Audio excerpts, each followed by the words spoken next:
Welcome to You've Got This with Sarah Hamaker, a podcast to encourage and equip moms along their parenting journey. Join Sarah each week as she interviews dads and moms like you and discusses the joys, challenges, and rewards of raising kids. Hi, and welcome to this week's You've Got This. I'm Sarah Hamaker, and I am glad you joined me. Today I have with me Dr. Allison Buskirk-Cohen. She is the chair of the psychology department at the Delaware Valley University, where she teaches courses on lifespan development.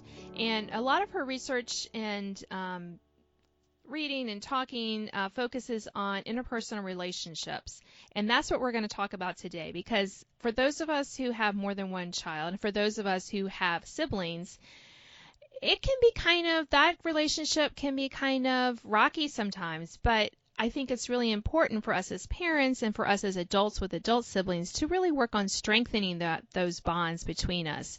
As some of you know, I wrote a book on ending sibling rivalry, but in the book I talk a lot about the positive aspects of siblings. And one of them is that, these are people who know you so well.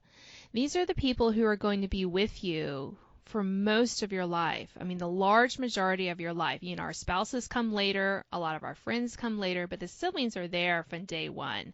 So it is so important that we focus on the bond. So I'm so glad that we're going to talk about this today, Allison. Well, thank you so much for having me. I'm excited to speak with you as well. So, and as we talked a little briefly before we got on the show today, a lot of times we as parents look at our kids and we just see the negatives of their interactions. But let's talk about, some of the positives. What's the positive of being a sibling?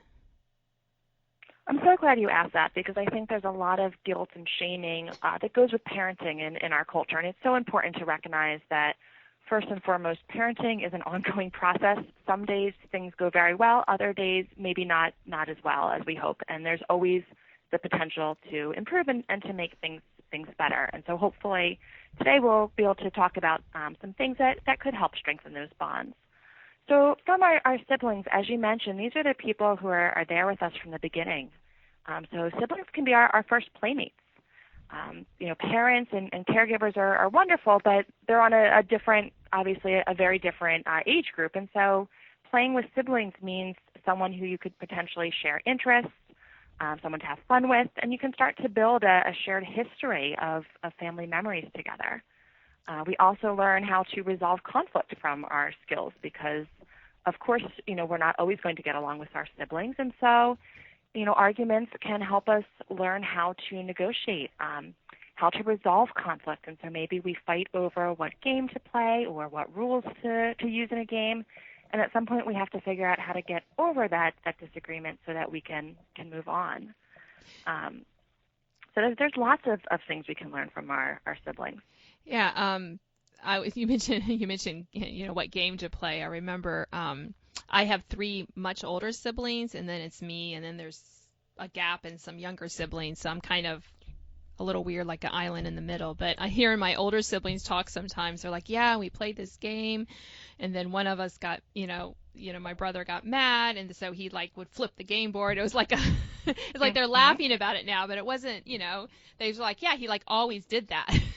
So yeah. It was just that's another interesting thing. Right. We often learn from siblings about fairness, right? How often do we hear kids say, it's not fair, so-and-so gets to do this because they're older, or so-and-so gets away with that because they're younger. And so this concept of fairness, it's a tricky one. And so siblings have to sort of figure that out. What does fairness mean? Does fairness mean everyone gets the same thing, or does fairness mean people get what they need? So maybe a younger sibling might be able to stand closer to the basket when playing a game of basketball, for example. There's different things that children can work out amongst themselves, and sometimes they might need a little help from the adults in their lives too to figure out those rules of structure. Right, because we often think that our kids should just be able to figure all this out, but we forget that they don't have all that that lovely hindsight in life. Learning, that we have as adults, right? Because we can look back and say, oh yeah, I know how this is going to go because it's happened before and I can see that. But, to kids, they don't have that. They don't have that ability to look back because they don't have much to look back on. Absolutely. And that's a delicate balance of when do you allow kids to sort of work through it themselves versus when do you as a parent intervene.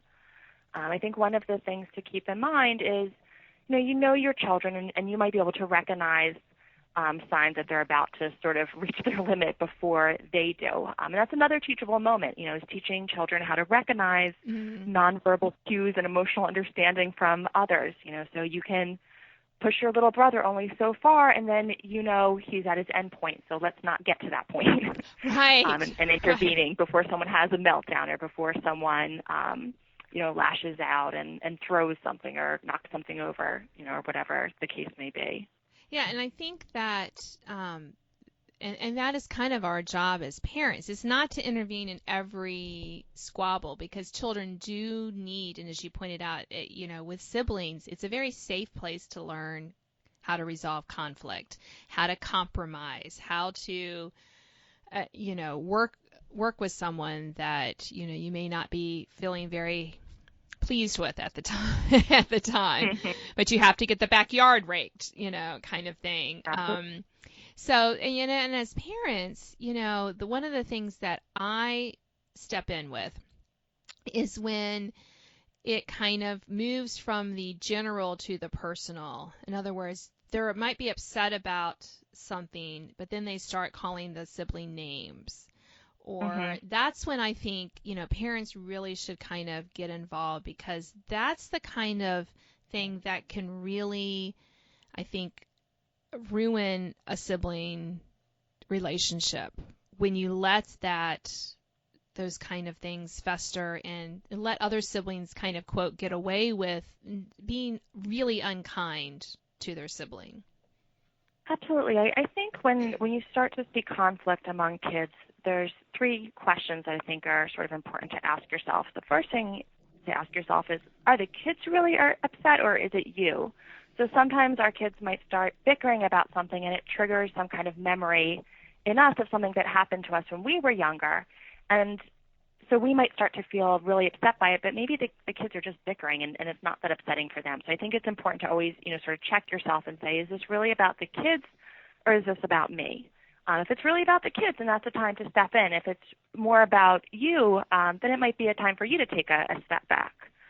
Another question to ask yourself is, how can you model for your kids how to manage emotions? So helping them to identify, am I mad? Am I sad? Am I feeling left out?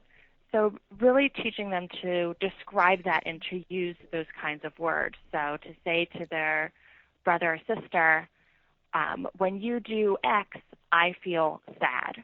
And so helping them to really identify their own emotional feelings and to have the courage to describe them. That's a really, really difficult task for children. There's a lot of gender expectations that go into that. And, really important that we can help kids to take ownership over their emotions. And then also to then teach them, well, once another person acknowledges their emotional state, how do you respond to that? And so helping guide them through that process. And then the third question I think is really important for parents is to ask, how can I help my kids effectively resolve this conflict? And I think you hinted at that before with this idea of, teaching them how to fight fairly, so not bringing up past grievances, not saying, oh, this happened last week or you did this last time, but instead sort of saying present focused. Not making it about personal name calling and things like that, and not holding grudges, and once if there's a reason to say you're sorry, that you also have to make amends. It's not just about saying sorry, but also what are you going to do to make it right? And so helping to, again, sort of facilitate that process, modeling it for your kids and helping to guide them through it, which, is a difficult but really important life task. And I love that you brought up not just saying you're sorry, but, we're thinking about amends. One of the things that I did in our household, especially when the kids were little, was that they weren't allowed just to say, I'm sorry, and just kind of walk away. They had to be very specific. They had to say, I'm sorry for taking your truck, for example. And then the other child had to acknowledge that they had heard their apology. And I found when I made them do this, sometimes under duress. I mean, kids don't always want to, say these things. It really helped kind of eliminate that. It helped restore the relationship faster because Absolutely. both were acknowledging. One was acknowledging not just that he was sorry, that he was sorry for doing something very specific. And I found that when they named that very specific thing, it just really helped. Again, kind of help the other one to let go and the first one to say, yeah, that was really wrong. So often we just toss off I'm sorry's without really thinking about it. And this really helped them think because, we want them to develop a strong relationship. My kids may not be best friends when they're grown, different interests, different things, but I want them to be able to enjoy one another's company when they're 30. Absolutely. I love that idea. Again, it's keeping it specific so you're not allowing, this one particular argument to sort of grow and go off on different tangents. So keeping it very specific and then the idea of how can we restore this relationship and, when you do something wrong, really taking ownership over this is the thing I did. It was hurtful and here's how I'm going to make it better. Here's how I'm going to make sure it doesn't happen again, or at least I'll do my very best to try to make sure it doesn't happen again. And again, that's so important for the sibling relationship, but it's also important as we grow and become teenagers and adults and go out into the world, and we know that we're going to have other relationships that don't always go smoothly. We're going to have to work with people that we may not have a lot in common with, so learning how to navigate through these kind of bumps in the road is a critical adult task and really lifelong task. And so starting early, I think, is really setting up your children for later success. So, and I love that you mentioned the future too. So what about those of us who are adults and we have siblings? Is there anything that we can do to maybe, because sometimes those childhood hurts linger, right? You were always the favorite, and so this one's, and you read about these in advice columns all the time, don't we? Yeah. Well, yeah, and the parents may or may not still be alive at this time, or have, can really do anything. But what can we do as adult siblings to kind of, try to repair our relationship? Of course, I realize that it's limited to what we can do. We can't make the other, brother or sister participate. But do you have any advice on how to kind of, maybe restore adult relationships? Sure. I think there's a couple different pieces here that are important to acknowledge. One, you mentioned this idea of sometimes we might have things in our past that still are sore spots for us. So feeling like somebody was the parent's favorite or someone got away with certain things. And so really reminding ourselves that there's unfortunately no time machine. We can't go back and change all of that. Feelings are valid, but our siblings aren't responsible for how our parents parented us. And I think that's a hard thing to accept, but it's an important one. Mm-hmm. So maybe, mom or dad did spoil your sibling, but that wasn't anything they could control. They were the child there. Right. So there's a piece of that of sort of letting go. There's also a piece where you might be able to calmly discuss with your siblings, here are some things from our past that I find upsetting. I want to acknowledge them and move forward from them. Mm. I think that's the important piece is if you want to move forward, what are you looking for? What are you hoping for? And sort of acknowledging that. Are you hoping that you and your siblings can start having a weekly conversation? So you want to start schedule a weekly phone call. Are you looking for going on vacation together? So sort of thinking about, intentionally what is it that you're looking for out of the sibling relationship? Because if you sort of come at it as this very general, I just want to make things better with us, that's going to mean different things to different people. Mm. you can intentionally identify, here are the things I'd like us to be able to do together, or even if it's just something as simple as when we see each other at a holiday dinner, I'd like us to do blank. It's a starting point, and I tend to focus very much on the positive. So instead of, hey, please don't do this, but instead, what do you want to happen? What would this relationship look like in your eyes? And then presenting it to the others and seeing how they respond. Yeah, and I love that the 2 points that you made, Allison. One, that we're not responsible for our parents, how our parents raised us. I think that's so important because so often we're just like, oh, well, the youngest got away with everything. And that may be true, but it's not the youngest's fault that, that the parents chose to do that. And two, that, we really should, instead of focusing on, hey, I don't want you to do X, but I want to have, this is the positive thing. Because people respond better to that. I know my kids do when I say, hey, instead of saying, I don't want you to do this, hey, you know what? I want you to work on this positive interaction with each other instead of a negative one, because, we will all respond better to positivity than we do to negativity. Yeah, absolutely. And if you're just given a list of things not to do, then yes, you can avoid doing those things, but then what do you do? So right. If we go back to the holiday event, maybe there's specific topics you don't want to bring up or you don't want to discuss. Okay, well then what would you like to talk about? Do you want your sibling to ask you about work? Do you want your sibling to ask about your hobbies?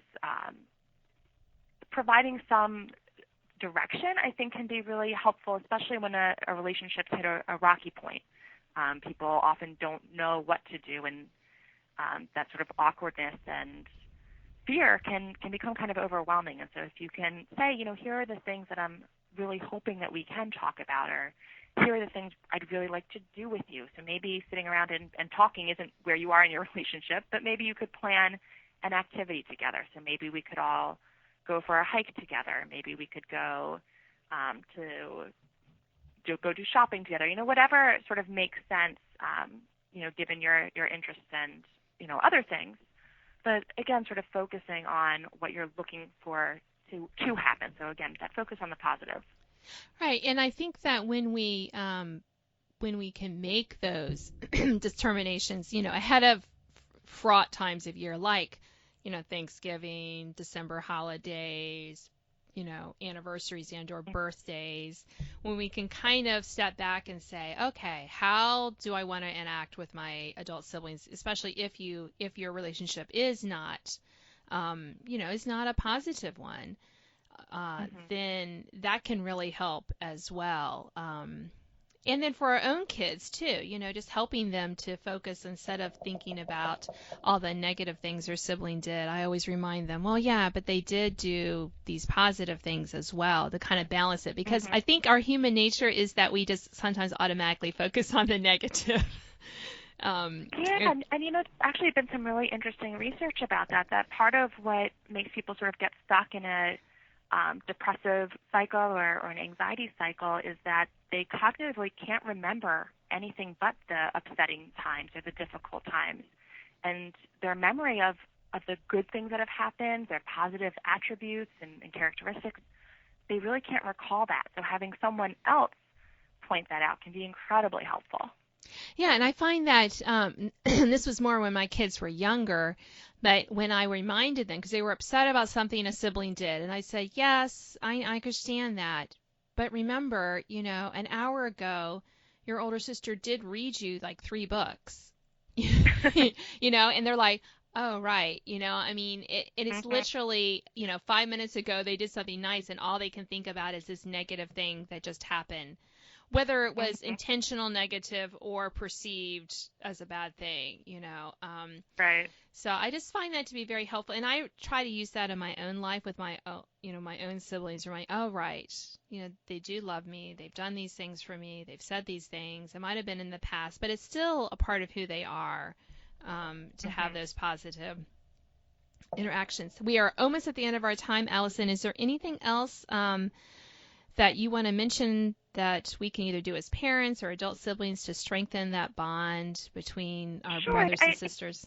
Yeah, absolutely. I think just as a closing thought, remembering that sibling relationships are complex and they're going to have ups and downs like any other relationship, and whether we're talking about children or teens or adulthood, that there are just going to be certain times when we might have more in common with one another, more shared interests, and we might be closer as a result of that. And then there may be other times where, because of other stressors going on, other things that are happening, where we might not gel as well. So cutting our children and ourselves a little bit of a break, and just recognizing that, if we're in this for the long haul, we have to accept that there's, going to be some ups and downs there. But, again, sort of dedicating ourselves to the process, and letting our siblings know that we're dedicated to it as well. I think that's an incredibly important part, is to make sure our siblings know that they are valued. Yeah, and I think that's a perfect way to end our show, because we do need to help our children understand that their siblings are valued, and also let our siblings know. So, hey, everyone out there who has a brother or sister, this is your job. You need to go let them know that you value and love them, and help your children have that view as well. So thank you for joining me today, Allison. Thank you so much. It's been great talking with you. You've been listening to You've Got This. I'm your host, Sarah Hammerger, and today I've been talking with Dr. Allison Buskirk-Cohen. She is the chair of the psychology department at the Delaware Valley University, and she has done a lot of research on interpersonal relationships. You can find out more about her in her bio linked to this podcast, and thank you for joining me. Thanks for listening to this week's podcast of You've Got This with Sarah Hammerger. Sign up to receive notification of new podcasts and listen to previous editions at sarahhammerger.com. Until next time, remember, parenting might be hard sometimes, but don't worry, you've got this.